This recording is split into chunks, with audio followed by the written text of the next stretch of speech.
사랑하는 번님들, 어느덧 100년이라는 긴 세월을 함께 건너온 김형석입니다. 100년, 입 밖에 내보면 짧은 두 글자이지만 돌아보면 참으로 아득하고 먼 길이었습니다. 마치 산골짜기에서 시작해 거친 바위를 헤치며 격정적으로 흘러내리던 개울물이 긴 여정을 지나 이제 드넓은 바다를 향해 고요히 흘러가는 강물과도 같은 것이 우리네 인생이 아닐까 싶습니다. 젊은 날의 우리는 마치 계곡물처럼 거침없이 세상과 부딪히고 소리 높여 호령했습니다. 하지만 이제 우리는 그 긴 여정을 지나 모든 것을 품어주는 바다라는 영원한 안식처와 만나기 직전인 하류에 와 있습니다. 강물이 바다와 하나가 되려면 어떻게 해야 할까요? 거친 물살도 바다 앞에서만큼은 속도를 늦추고 흙탕물을 가라앉혀 가장 고요하고 맑은 상태가 되어야 비로소 그 넓고 깊은 대양과 섞일 수 있는 법이지요. 하지만 오늘날 우리 주변에 많은 노년의 친구들을 보면 안타까운 마음이 들 때가 참 많습니다. 평생 자식들을 위해 뼈를 깎는 헌신을 했건만 늙고 병드니 자식들이 멀리하고 명절에 찾아오는 발걸음조차 의무감에 억지로 오는 것 같다는 하소연을 들으면 제 가슴도 미어집니다. 이는 결코 사랑이 부족해서도 잘못 살아오신 것도 아닙니다. 다만 100년을 살아보니 깨달은 무서운 진실이 하나 있습니다. 때로는 우리가 무심코 던지는 말 한마디가 보이지 않는 칼날이 되어 자식들의 발길을 끊어내고 있다는 사실 말입니다. 사람에게는 자신만의 운기, 즉 운명의 기운이 있습니다. 특히 우리처럼 나이 든 사람의 입에서 나오는 말은 젊은 사람들의 말보다 훨씬 더 무겁고 강력한 에너지를 갖습니다. 옛 어른들은 이를 언령이라 불렀지요. 우리가 내뱉는 한숨 섞인 말, 무심코 던진 서운함의 표현들이 집안의 공기를 무겁게 만들고 결국 자손들이 받아야 할 복과 생기마저 막아버리는 거대한 벽이 되는 것입니다. 자식들이 여러분을 싫어해서가 아니라 그 무거운 에너지의 무게를 견디기 힘들어서 본능적으로 피하는 것일지도 모릅니다. 지난 한 세기 동안 수많은 흥망성쇠를 지켜보며 한 가지 확신을 갖게 되었습니다. 나이 들어서도 존경받고 자식들이 먼저 찾아와 곁에 머물고 싶어하는 노인에게는 공통된 특징이 있다는 것을요. 그들은 채우기보다는 비워낼 줄 알았고 말을 더하기보다는 삼킬 줄 아는 지혜가 있었습니다. 남은 생을 존경받는 어른으로 자녀들에게 짐이 아닌 영혼의 안식처로 기억되고 싶다면 오늘 제가 드리는 말씀을 뼈에 새기셔야 합니다. 여러분의 노년이 고독한 감옥이 아니라 황홀한 자유가 되기 위해 반드시 지켜야 할 철칙이 있습니다. 운명을 바꾸고 집안의 화목을 되찾기 위해 입 밖으로 나오려는 순간 혀를 깨물어서라도 반드시 삼켜야 하는 세 가지 말이 있습니다. 첫 번째는 끝없는 신세, 한탄과 병에 대한 하소연입니다. 나는 몸이 너무 아프다. 사는 게 너무 힘들다. 내 팔자는 왜 이 모양이냐는 식의 말들 말입니다. 100년의 기억 서랍 속에서 잊히지 않는 친구가 있습니다. 젊은 시절 꽤 많은 재산을 모았고 자식들도 남들이 부러워할 만큼 번듯하게 키워냈습니다. 겉으로 보기에는 남부러울 것 없는 노년이었죠. 하지만 그의 말년은 참으로 쓸쓸했습니다. 그 친구에게는 아주 나쁜 말버릇이 있었는데 자식들이 오랜만에 집에 오면 반가운 얼굴로 맞이하는 대신 미간을 찌푸리며 이렇게 말을 시작하는 것이었습니다. 아이고 삭신이야. 어젯밤에도 다리가 쑤셔서 한숨도 못 잤다. 내가 너희들 키우느라 이 골병이 들었는데 이제 늙으니 아무 소용없구나. 사는 게 지옥이다. 처음에는 자식들이 걱정하며 약도 지어오고 병원도 모시고 다녔지만 불평은 멈추지 않았습니다. 약을 먹어도 소용없다. 의사도 돌팔이다. 나는 그냥 죽는 날만 기다린다. 시간을 내어 찾아온 자식들을 앉혀두고 서너 시간씩 자신의 고통과 외로움만을 토해냈습니다. 결국 어떻게 되었을까요? 자식들의 발길이 뜸해지더니 나중에는 명절에도 핑계를 대고 오지 않고 돈만 보내왔습니다. 그 친구는 죽는 날까지 자식들을 원망하며 눈을 감았습니다. 자식들이 왜 그 아버지를 피했을까요? 효심이 부족해서였을까요? 아닙니다. 냉정하게 들릴지 모르지만 그것은 에너지의 문제입니다. 집 밖의 세상은 전쟁터와 같습니다. 여러분의 자식들은 그 치열한 경쟁 사회에서 살아남기 위해 매일 자신의 기운을 다 소진하고 돌아옵니다.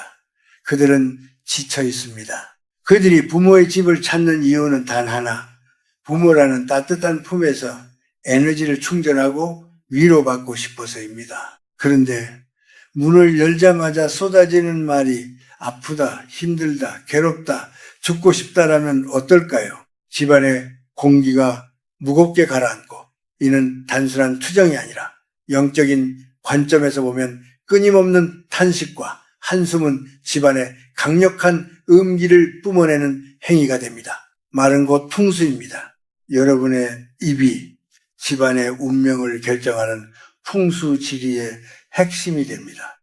입에서 나오는 소리가 밝고 맑으면 그 집은 명당이 되지만 입만 열면 곡소리가 나고 한숨이 나오면 그 집은 흉가가 됩니다. 자식들이 그 음기 가득한 집에 들어오면 본능적으로 숨이 막히고 가슴이 답답해짐을 느낍니다. 마치 보이지 않는 독가스가 찬방에 들어온 것과 같습니다. 부모님을 사랑하지만 그 곁에 있으면 자신의 남은 생명력마저 빨려나가는 것 같은 공포를 느끼는 것입니다. 그러니 살기 위해 도망치는 것이죠.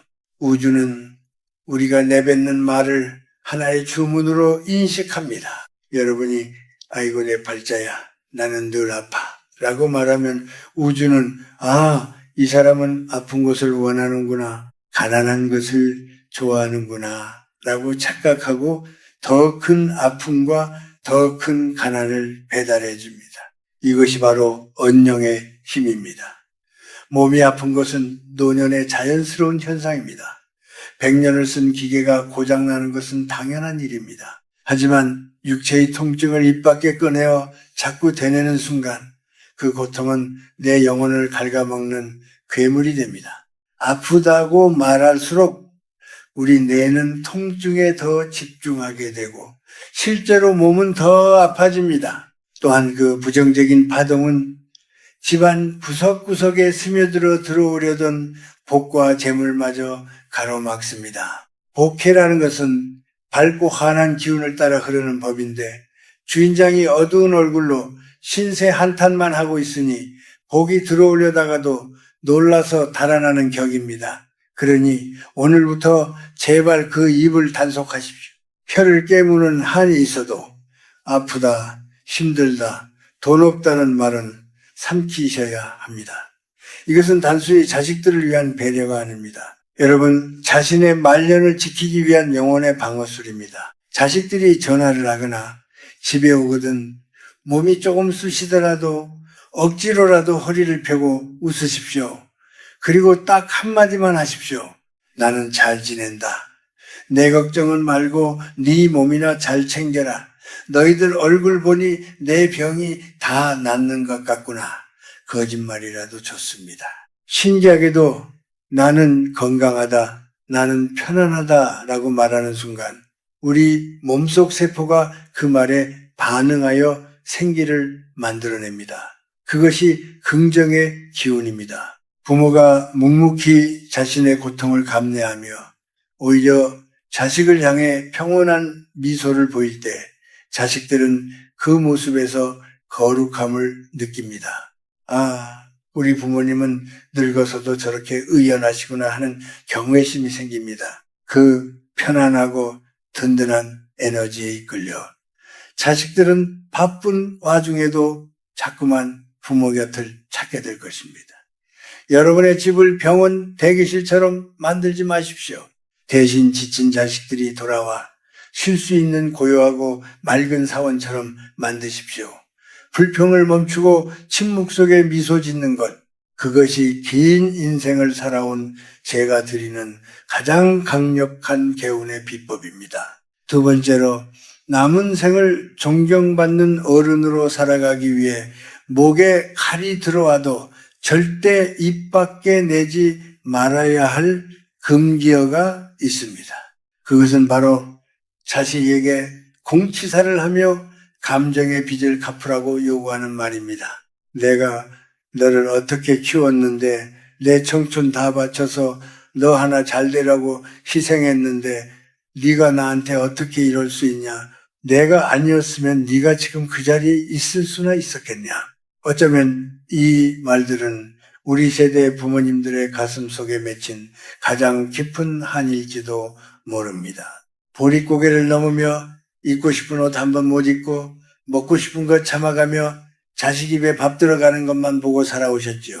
그러니 늙고 힘없어진 지금 자식이 조금만 소홀해도 그 서운함이 폭발하여 이런 말들이 튀어나오는 심정, 저도 100년을 살았으니 왜 모르겠습니까? 하지만 여러분, 냉정하게 들리겠지만 제 말을 뼛속 깊이 새겨 들으셔야 합니다. 여러분이 입을 열어 내가 너를 위해 희생했다라고 말하는 그 순간, 여러분이 평생 쌓아 올린 그 거룩한 부모의 공덕은 산산조각이 나고 맙니다. 그것은 스스로 자신의 복을 걷어차는 가장 어리석은 짓입니다. 우주의 이치, 즉 도의 관점에서 부모와 자식의 관계를 들여다봅시다. 사랑은 본래 내리사랑입니다. 물이 위에서 아래로 흐르는 것이 자연의 순리이듯 부모가 자식에게 주는 사랑은 중력을 거스르지 않고 흘러내려 가는 것입니다. 이것은 거래가 아닙니다. 투자가 아닙니다. 그저 생명의 흐름입니다. 그런데 여러분이 자식에게 보상을 바라고 희생을 생색내는 순간 그 순수한 사랑의 흐름은 역류를 일으킵니다. 영적인 세계에서 보면 대가 없는 사랑은 찬란한 빛을 내뿜는 양기입니다. 하지만 대가를 바라는 마음이 섞이는 순간 그것은 무겁고 끈적끈적한 탁기가 됩니다. 제가 아는 한 지인이 있었습니다. 그분은 평생 자식 교육에 올인했고 아들을 의사로 만들었습니다. 친구들 모임에 가면 늘 아들 자랑이었지요. 그런데 정작 그 아들은 명절에 집에 오면 바늘방석에 앉은 사람처럼 안절부절 못했습니다. 왜냐하면 어머니가 술 한 잔 만들어 가면 내가 너 의사 만들려고 시장 바닥에서 어떻게 장사했는지 아느냐? 너는 내 인생의 보상이다. 라는 말을 주문처럼 반복했기 때문입니다. 결국 그 아들은 어떻게 되었을까요? 어머니에게 매달 큰 돈을 생활비로 보냅니다. 하지만 어머니를 찾아오지는 않습니다. 전화를 해도 사무적인 목소리로 용건만 간단히 합니다. 어머니는 천하의 불효막심한 놈, 돈 좀 번다고 유세를 떤다며 땅을 치고 통곡합니다. 하지만 이것은 자식의 잘못이 아닙니다. 어머니가 자식과의 관계를 채권자와 채무자의 관계로 만들어버렸기 때문입니다. 내가 희생했으니 갚아라는 에너지는 강력한 압박이 되어 상대방의 숨통을 조입니다. 자식 입장에서는 부모는 더 이상 안식처가 아니라 평생 갚아도 다 갚을 수 없는 빚을 독촉하는 빚쟁이처럼 느껴지는 것입니다. 에너지의 법칙은 거짓말을 하지 않습니다. 통제하려는 에너지는 반드시 도망치려는 에너지를 불러옵니다. 여러분이 자꾸 과거의 공을 들추어낼수록 자식은 무의식적으로 부모에게서 벗어나고 싶어 합니다. 그것은 배은 망덕이 아니라 자신의 영혼이 그 무거운 부채감에 짓눌려 질식하지 않으려 발버둥 치는 생존 본능입니다. 옛 성현들의 말씀에 시은 불구보 스은 부철보라는 말이 있습니다. 은혜를 베풀었으면 보답을 바라지 말라는 뜻입니다. 이것은 단순히 도덕 교과서에 나오는 말이 아닙니다. 이것이야말로 내 영혼을 지키고 끊어진 자식과의 인연을 다시 잇는 최고의 비책입니다. 부모의 희생은 숭고한 것입니다. 하지만 그것을 입 밖에 내뱉어 청구서를 내미는 순간 그 숭고함은 사라지고 비참한 거래만 남습니다. 여러분이 자식을 키운 것은 자식이 예뻐서 내 새끼라서 내가 좋아서 한 일이어야 나는 내 할 도리를 다했다. 그것으로 내 인생은 충분히 가치 있었다. 이렇게 마음을 먹으셔야 합니다. 과거의 고생을 보상받으려 하지 마십시오. 그 보상을 자식에게서 찾으려 하면 할수록 여러분은 더 비참해지고 더 외로워질 것입니다. 자식은 여러분의 소유물이 아니며 여러분의 노후를 책임지기 위해 태어난 도구도 아닙니다. 그들은 그들만의 인생을 살아가야 할 독립된 우주입니다. 오늘부터는 마음을 비워내는 연습, 방아착, 펑샤도를 하셔야 합니다.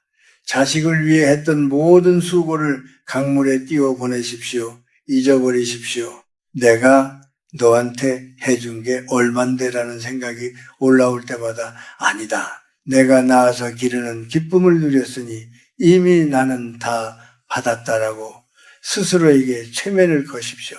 여러분이 대가를 바라지 않는 텅 빈 마음, 그 깨끗하고 맑은 기운으로 자식을 대할 때 막혀있던 기의 흐름이 뚫립니다. 부담감을 내려놓은 자식들은 그제야 부모의 깊은 사랑을 깨닫게 됩니다. 어머니, 아버지 감사합니다. 정말 고생 많으셨습니다. 라는 진심 어린 존경의 말은 여러분이 입을 닫고 공로를 잊었을 때 비로소 들을 수 있는 것입니다. 기억하십시오. 진정한 어른은 자신의 그림자를 뽐내지 않습니다. 그저 나무처럼 묵묵히 서서 그늘을 내어줄 뿐입니다. 침묵 속에 베푸는 사랑만이 자식의 영혼을 울리고 그들을 다시 여러분의 품으로 돌아오게 만들 것입니다. 이것이 바로 부모된 자가 지켜야 할 마지막 자존심이자 가정의 평화를 지키는 황금률입니다. 마지막 세 번째로 남은 생을 존경받는 어른으로 그리고 집안의 큰 기둥으로 남기 위해 절대 입에 담지 말아야 할 말이 있습니다. 그것은 바로 과거의 잣대로 현재를 난도질하는 비교와 비난의 말들입니다. 나 때는 말이야 쌀이 없어서 나무 껍질을 벗겨 먹고도 살았다. 요즘 것들은 배가 불러서 끈기가 없어. 옆집 김영감 손자는 이번에 대기업에 들어갔다더라. 너는 도대체 언제까지 그러고 살래? 이런 말들 친구들과 모여 술 한잔 기울이며 하시는 건 괜찮습니다.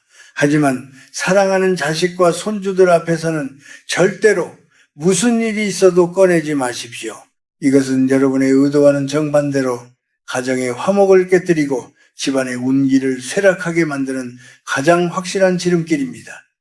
제 100년의 인생을 걸고 말씀드립니다. 시대라는 것은 그 자체로 하나의 거대한 생명체이자 운명입니다. 제가 살았던 100년 전의 시대정신과 지금의 시대정신은 완전히 다른 에너지를 가지고 흐릅니다. 과거에 낡은 지도를 가지고 새 도시에서 길을 찾으라고 강요하는 것은 억지입니다. 많은 노인들이 착각을 합니다. 우리는 전쟁도 겪고 가난도 이겨냈는데 너희의 고민은 사치다라고요? 아닙니다. 그것은 틀린 생각입니다.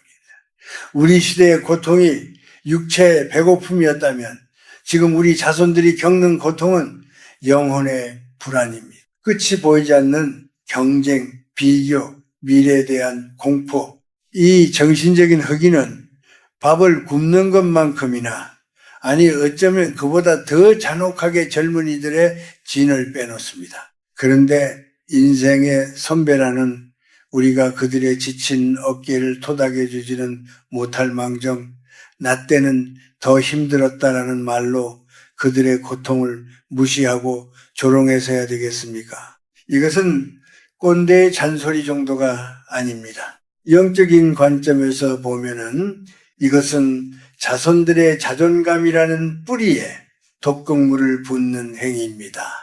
가장 위험한 것은 비교입니다. 남의 집 자식은 이런데 너는 왜 이러냐는 말은 듣는 사람의 가슴에 씻을 수 없는 상처를 남기는 예리한 칼날과 같습니다. 이 말 속에는 나는 지금의 네가 마음에 들지 않는다. 너는 부족한 인간이다. 라는 무시무시한 부정적 암시가 담겨 있습니다. 집안의 화기애애한 분위기는 재물운과 건강운을 불러오는 가장 근본적인 에너지입니다. 옛말에 가화만사성자허 만시정이라 했습니다. 집안이 화목해야 모든 일이 이루어진다는 뜻이지요. 그런데 가장 어린인 여러분이 식사 자리에서 혹은 명절에 모인 자리에서 비교와 비난의 말을 쏟아내면 어떻게 되겠습니까?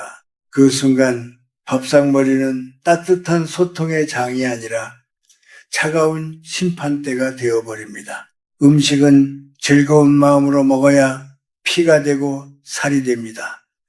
비난과 눈치 속에서 먹는 밥은 독이 되어 체하게 만듭니다. 마음이 체하고 기분이 체하고 결국 인연이 체해버립니다. 제가 목격한 수많은 가정들이 바로 이 문제 때문에 산산조각이 났습니다. 겉으로는 멀쩡해 보이지만 속은 처차 터진 집들을 보십시오. 제가 아는 한 명문가 집안의 어르신은 평생 엄격함이 미덕이라 믿고 살았습니다. 자식들이 집에 오면 칭찬 한마디 없이 이것밖에 못하느냐, 내 이름에 먹칠하지 말라며 호통을 쳤습니다. 그분은 그것이 자식을 강하게 키우는 훈육이라 믿었습니다. 하지만 결과는 참혹했습니다. 자식들은 아버지 앞에서는 고개를 숙였지만 뒤돌아서는 서로를 헐뜯고 아버지를 증오했습니다. 그 집안의 기운은 항상 서리빨처럼 차가웠고 결국 그 많던 재산도 자식들의 불화와 소송으로 뿔뿔이 흩어지고 말았습니다. 화목이 깨진 곳에 복이 머물 자리는 없었던 것입니다. 여러분, 나이 듦의 특권이 무엇입니까? 지식입니까? 돈입니까? 아닙니다. 바로 포용력입니다. 나이가 든다는 것은 뾰족한 돌멩이가 강물에 깎여 둥근 자갈이 되는 과정입니다. 세상 모든 것을 있는 그대로 받아들일 수 있는 넉넉한 마음, 그것이 노인의 품격입니다. 우리는 숲에 거대한 고목이 되어야 합니다. 숲속의 큰 나무는 어린 묘목이 비스듬히 자란다고 해서 잎이 조금 시들었다고 해서 나무라지 않습니다. 그저 묵묵히 그 자리에 서서 비바람을 막아주고 자신의 그늘을 내어주며 쉴 곳이 되어줍니다. 지금의 세상을 그리고 지금의 젊은이들을 여러분의 잣대로 재단하려 하지 마십시오. 그들은 그들만의 경지 속에서 치열하게 노를 젓고 있습니다. 마음에 안 드는 점이 있더라도 눈에 차지 않는 점이 있더라도 입을 다물어 주십시오. 요즘 애들은 버릇이 없어 라는 말이 목구멍까지 차오를 때 그것을 꿀꺽 삼키고 대신 이렇게 말해 보십시오. 세상이 이렇게 빠르게 변하는데 그 속에서 적응하며 사느라 얼마나 고생이 많으냐. 나는 내가 참 대견하다. 신기하게도 여러분이 평가를 멈추고 인정해주는 순간 집안의 공기가 바뀝니다. 날카로웠던 기운이 부드럽게 풀리며 따뜻한 온기가 돌기 시작합니다. 그것이 바로 생기입니다. 할아버지 할머니가 나를 판단하지 않고 있는 그대로 받아준다는 안도감을 느낄 때 자손들은 그 집을 진정한 안식처로 여기게 됩니다. 우리의 역할은 심판관이 아닙니다. 우리는 흙과 같은 존재가 되어야 합니다. 흙은 더러운 것도 깨끗한 것도 모두 받아들여 삭히고 결국에는 생명을 키워내는 걸음이 됩니다. 비교하지 마십시오. 비난하지 마십시오. 옛날에는 이란 말로 현재를 부정하지 마십시오. 그저 허허 웃으며 밥 한 끼 따뜻하게 먹여보내는 것, 부족하면 부족한 대로 그래, 살아있으니 되었다라고 덮어주는 것. 그것이 100년을 살아본 제가 깨달은 집안을 일으키고 자손을 번성시키는 최고의 풍수이자 지혜입니다. 침묵하십시오. 그리고 미소 지으십시오. 여러분의 그 인자한 침묵이 100마디 훈계보다 더 큰 울림이 되어 자손들의 앞길을 밝혀줄 것입니다. 자, 그렇다면 우리는 이제부터 어떤 마음으로 남은 생을 살아가야 할까요? 100년이라는 긴 세월을 건너온 제가 여러분께 드리는 마지막 해법은 아주 간단합니다. 그것은 바로 채움을 멈추고 비움을 시작하는 것입니다. 우리는 젊은 날 더 많은 돈, 더 높은 지위, 더 많은 인맥을 얻기 위해 덧셈의 삶을 살았습니다. 그것이 그때의 생존 방식이었습니다. 하지만 노년의 삶은 다릅니다. 인생의 황혼기는 철저한 뺄셈의 시간이어야 합니다. 몸에 힘을 빼야 물에 뜨듯이 인생도 욕심을 빼고 간섭을 빼고 말수를 빼야 비로소 평온의 바다에 뜰 수 있습니다. 지금 여러분이 붙잡고 있는 그 무거운 것들을 놓아버리십시오. 자식에 대한 기대, 섭섭함, 내가 아니면 안 된다는 통제 욕구, 이 모든 것이 여러분의 영혼을 병들게 하는 독소입니다. 꽉 쥔 주먹으로는 아무것도 잡을 수 없지만 손을 활짝 펴면 온 세상을 만질 수 있습니다. 이제 여러분의 에너지를 밖이 아닌 안으로 돌리십시오. 하루 종일 전화기를 만지작거리며 자식의 연락을 기다리는 감정의 거지가 되지 마십시오. 왜 나를 찾지 않을까? 라며 밖을 향해 구걸하던 에너지를 거두어들여 여러분 자신의 내면을 가꾸는데 쓰십시오. 불평과 한탄 대신 고요한 호흡을 선택하십시오. 입을 열어 남을 비난하는 대신 눈을 감고 스쳐가는 바람을 느끼십시오. 행복은 자식이 가져다주는 선물이 아닙니다. 행복은 내가 아침에 눈을 뜨고 마시는 차 한 잔, 베란다에 핀 꽃 한 송이, 창 밖으로 보이는 저녁 노을에서 스스로 발견하는 거예요. 화초에 물을 주며 생명의 신비를 느끼고 낡은 책 한 권을 읽으며 옛 소년과 대화하고 산책하며 땅의 기운을 느끼십시오. 이렇게 소소한 일상에서 기쁨을 찾아내는 노인에게는 맑고 향기로운 기운이 뿜어져 나옵니다. 그 충만한 에너지가 바로 여러분의 노년을 지켜주는 갑옷입니다. 그리고 무엇보다 제가 여러분께 꼭 선물하고 싶은 개념이 하나 있습니다. 바로 화려한 고독입니다. 많은 노인들이 혼자 있는 시간을 외로움이라 부르며 두려워하고 처량하다고 생각합니다. 하지만 그것은 착각입니다. 외로움이 혼자라서 남이 없음을 슬퍼하는 상태라면 고독은 혼자라서 온전한 나 자신을 만나는 자유로운 상태입니다. 고독은 형벌이 아니라 축복입니다. 누구의 눈치도 볼 필요 없는 내 마음대로 먹고 자고 생각할 수 있는 이 완벽한 자유를 왜 마다하십니까? 이 시간을 즐기십시오. 의존하지 않는 삶, 누구에게도 감정적으로 기대지 않는 삶이야말로 인간이 도달할 수 있는 가장 높은 경지, 바로 고독의 황홀경입니다. 여러분이 이 화려한 고독을 즐기기 시작할 때 기적 같은 일이 일어날 것입니다. 여러분의 마음이 텅 비어 고요해지면은 집안의 탁한 기운이 사라지고 맑은 생기가 돌기 시작합니다. 노인의 얼굴에서 근심과 원망이 사라지고 그 자리에 온화한 미소와 여유가 자리 잡게 됩니다. 그때가 되면 자식들은 본능적으로 알게 됩니다. 아, 우리 부모님 댁에 가면 왠지 마음이 편안하다. 그곳에 가면 힐링이 된다. 굳이 오라고 성화하지 않아도 그들은 여러분이 뿜어내는 그 평화로운 자장에 이끌려 제 발로 찾아오게 될 것입니다. 꽃이 향기를 품으면 나비는 부르지 않아도 날아오는 법입니다. 그러니 부디 오늘부터는 홀로 있는 시간을 두려워 말고 그 고귀한 시간을 왕처럼 누리십시오. 비우고 내려놓고 그저 미소 지으십시오. 그것이 100년을 살아본 제가 여러분께 전하는 존경받고 사랑받는 노년의 유일한 비밀입니다. 이제 긴 이야기를 마무리하며 여러분께 마지막 당부를 드리고자 합니다. 사랑하는 인생의 벗, 여러분 60, 70 혹은 80 숫자는 중요하지 않습니다. 많은 사람들이 이 시기를 인생의 내리막길이라 부르며 서글퍼하지만 100년을 살아본 저는 감히 말씀드립니다. 지금이야말로 여러분의 인생에서 가장 진실하고 가장 아름다운 황금의 시간입니다. 우리가 앞서 이야기한 세 가지 말, 즉 아프다는 하소연, 자식에 대한 공치사, 시대에 대한 비난을 버려야 하는 이유는 단 하나입니다.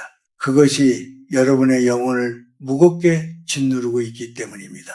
행복은 무언가를 더 채워 넣는 것에서 오지 않습니다. 행복은 불필요한 것들을 덜어내고 비워내고 내려놓는 비움의 미학에서 옵니다. 부디 혼자 있는 시간을 두려워하지 마십시오. 이것은 오늘 제가 여러분께 드리는 가장 중요한 철학입니다. 세상 사람들은 혼자 있는 것을 외로움이라 부르며 동정하지만 여러분은 그것을 고독이라 부르며 즐기셔야 합니다. 외로움이 남이 나를 찾아주지 않아 괴로워하는 수동적인 비극이라면 고독은 내가 스스로 선택하여 나 자신과 깊이 대화하는 능동적인 축복입니다. 인생의 해질녘 오롯이 나만을 위해 쓸 수 있는 이 시간이 얼마나 귀합니까? 남의 눈치를 볼 필요도 누구의 비위를 맞출 필요도 없는 이 절대적인 자유를 만끽하십시오. 이것은 신이 노년에게 준 선물, 바로 고독의 황홀함입니다. 여러분이 외로움에 떨지 않고 고독을 우아하게 즐길 때 여러분의 영혼은 단단해지고 그 기품은 자식들에게도 존경심을 불러일으킬 것입니다. 그리고 마지막으로 꼭 부탁드리고 싶은 것이 있습니다. 제발 자기 자신을 귀한 손님처럼 대접하십시오. 혼자 밥을 먹더라도 절대 물 말아서 김치 하나 넣고 대충 때우지 마십시오. 찬장에서 가장 예쁜 그릇을 꺼내어 정갈하게 담아 드십시오. 아무도 보지 않는다고 해서 무릎 나온 옷을 입고 있지 마십시오. 집안에서도 단정하고 깨끗한 옷을 입고 거울 속에 나를 보고 미소 지으십시오. 내가 나를 소홀히 대하면 세상도 나를 소홀히 대하고 우주의 운기도 나를 비켜갑니다. 반대로 내가 나를 귀빈처럼 극진히 모시면 내 몸에서 귀티가 흐르고 그 귀한 에너지가 집안의 애군을 막고 복을 불러드립니다. 스스로를 존중하는 노인의 뒷모습만큼 아름답고 위험 있는 것은 없습니다. 여러분이 굳이 말하지 않아도 그저 평온한 얼굴로 그 자리에 존재하는 것만으로도 자손들에게는 큰 위로가 됩니다. 거센 비바람을 막아주는 숲속의 큰 나무처럼 말없이 넉넉한 그늘을 만들어주는 어른으로 남아주십시오.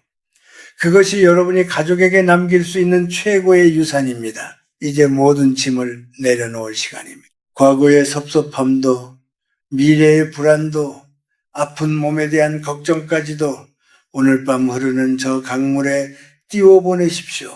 꽉 쥔 손을 펴면 빈손이 되는 것이 아니라 우주 전체를 움켜쥘 수 있게 됩니다.